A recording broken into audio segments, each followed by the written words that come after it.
The question is, do UFOs exist? Many different names for extraterrestrial creatures have been spoken endlessly by every category of people. What are they like? And do UFOs really exist? We will tell you what the Holy Quran teaches us about UFOs or the different names that people have created for them.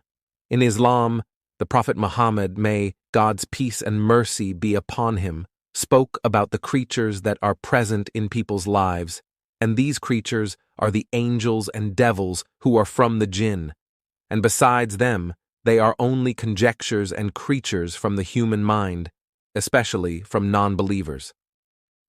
But what are angels and devils?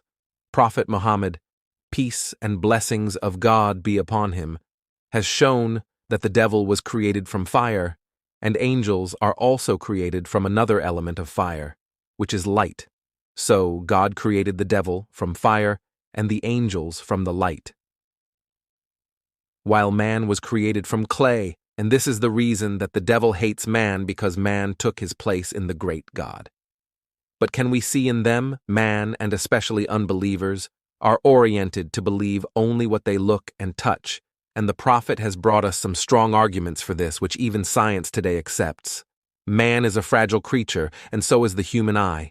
Do you, man, claim to see the other creatures created by God when you are not able to see in the dark and in unlit places? Prophet Muhammad has argued the reasons why and which animals can see them. The Prophet has shown us that the roosters of the field can distinguish the gods, while the donkeys can distinguish the devils or the jinn. To listen to these words of the Prophet, people who say we believe only in what we see should pay attention to science, at least in believing non-believers. Science verifies that these words are of a very high standard to be interpreted from it. In fact, we are dealing with a scientific miracle.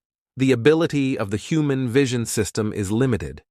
However, different creatures have different levels in distinguishing light and rays, so a person cannot see above the level of infrared rays nor below the level of ultraviolet rays.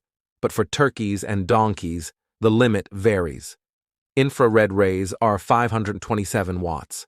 The maximum that the human eye can see is up to 445 watt, which is the temperature of normal light, while ultraviolet rays are below the level of human visibility. They are only 32 watts. The question arises, how is it possible for donkeys to see devils and roosters to see angels? Donkeys can see beyond infrared rays, red, while the devil, who is one of the jinn, is created from fire, and as a result, donkeys can see them. And the rays mostly originate from heat and fire. Temperatures above 527 watts are infrared rays. On the other hand, turkeys' fields see beyond the ultraviolet rays, while the angels are created from light, while the ultraviolet rays are the lowest level of temperature, so 32 watts invisible to the human eye, but not so for the eye of the turkeys. This is another miracle, created by the God of everything and transmitted by the Prophet Muhammad, may the peace and mercy of God be with him. Scientists, after studying the Quran, and arrive at the discovery with scientific facts. What is their form of devils or angels is not, neither their size nor their shape is known. Anyone who guesses that they know or have found it is only gaining a little attention from unbelieving people.